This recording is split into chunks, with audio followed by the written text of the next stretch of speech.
Olá, bom dia, graça e paz, louvado seja Deus. Tudo bem com você? Tudo bem com sua família? Bem, agora o escritor de Primeira Reis, ele vinha narrando ali a questão dos reis. Ele vai dar como que uma pausa e vai falar agora sobre a vida dos profetas, amém?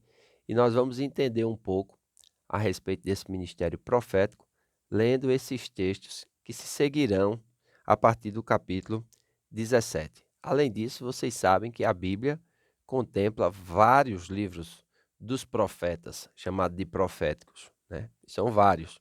Então, nós temos uma ideia de como esses homens, nesta época, eles viviam. Eles eram dependentes da sua fé e a Bíblia chama eles como homens dos quais o mundo não era dignos.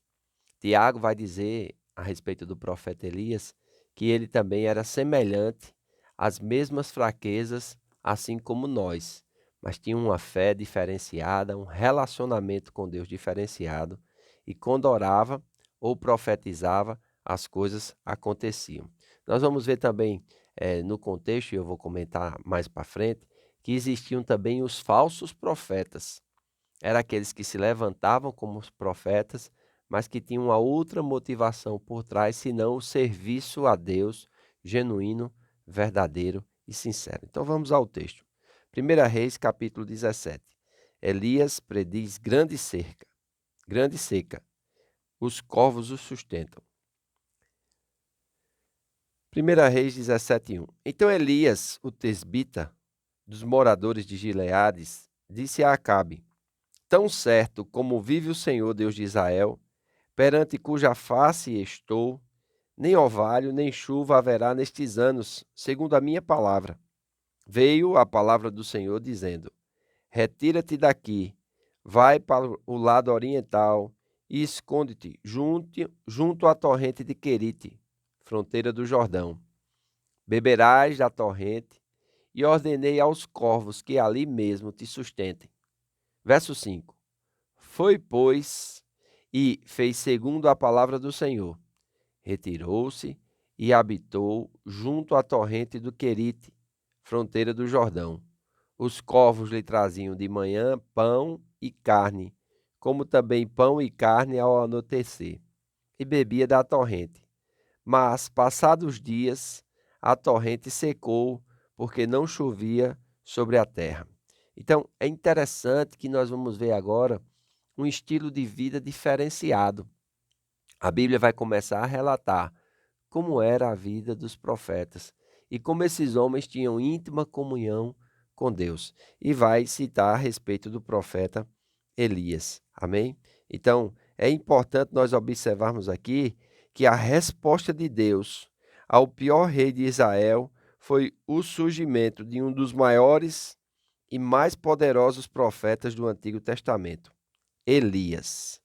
Tesbita significa que ele era da cidade de Tesbe, situada em Gileade.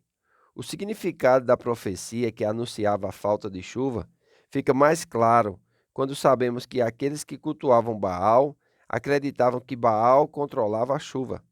De fato, Elias mexeu com o coração do baalismo e desafiou, assim, o chamado Deus, com D minúsculo, ao proclamar que o Senhor, Deus de Israel, controlava o clima. Não se conhece a localização de Querite.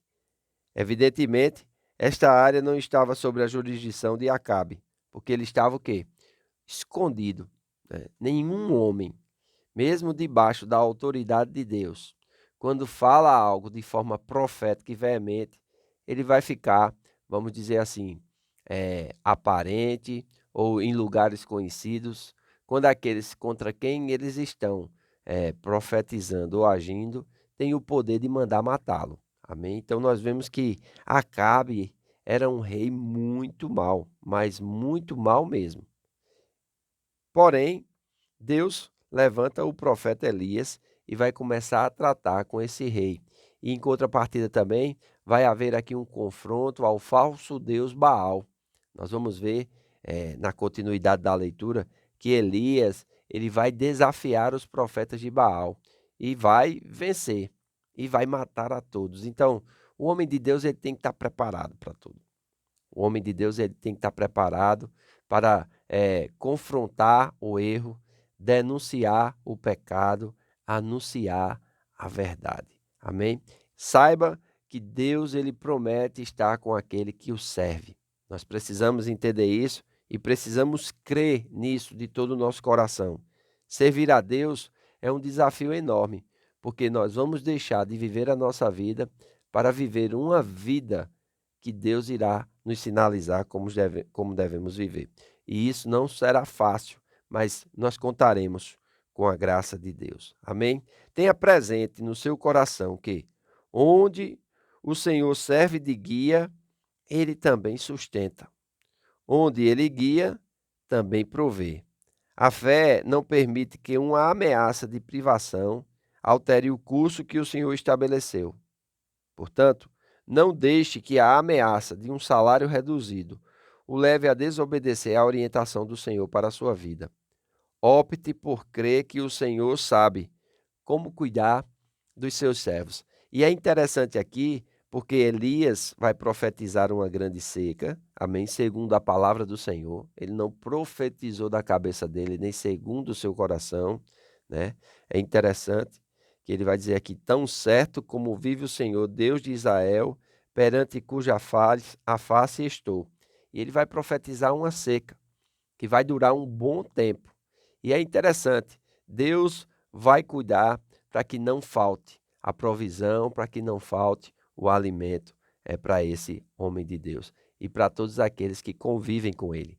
Nós vemos aqui que ele se retira, fez segundo a palavra do Senhor, habitou junto a uma corrente de Querite, ou seja, uma fonte de água, ali próximo ao Jordão, né? Os corvos lhe traziam pão e carne, tanto pela manhã como pela noite. E é interessante que os corvos eram animais carnívoros, não era, vamos dizer assim, natural, né? Um corvo trazer carne e alimentar um homem, era algo sobrenatural. E quando nós decidimos servir a Deus, seguir a Deus, nós precisamos aprender a conviver com o sobrenatural, ter expectativa, ter fé genuína e verdadeira de que Deus irá manifestar a provisão necessária para aquilo que Ele mesmo guiou. Amém? Então, é importante nós, como homens e mulheres de Deus, estarmos firmes, sabendo que aquele que prometeu que iria cuidar de nós, Ele vai cumprir a sua palavra.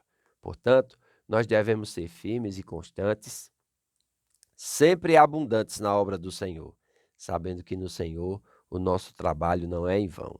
E, em primeiro lugar, buscar o reino de Deus e a sua justiça, porque as demais coisas nos serão acrescentadas. Amém? Nós vamos aprender muito com a vida de Elias, nós vamos ter muitos entendimentos a respeito da vida dos profetas, o que eles enfrentavam, como eles viviam, a convicção que eles tinham. E nós precisamos nos inspirar nesses homens de Deus e usar a fé como semente. Amém?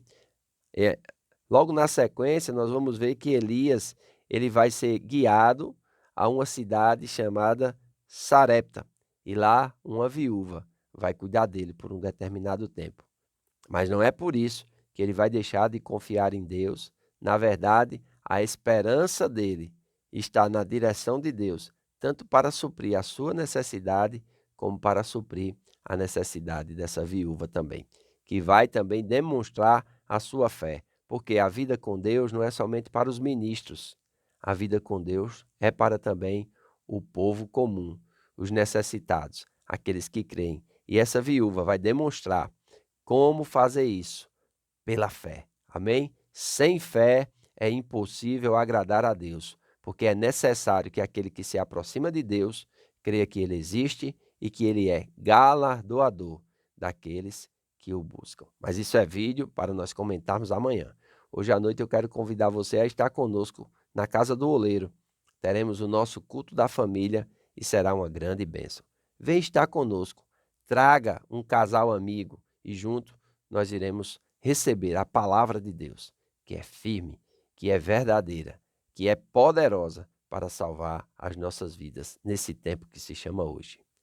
Faço votos, por tua prosperidade e saúde, assim como tua alma prospera. Que Deus te abençoe e até amanhã.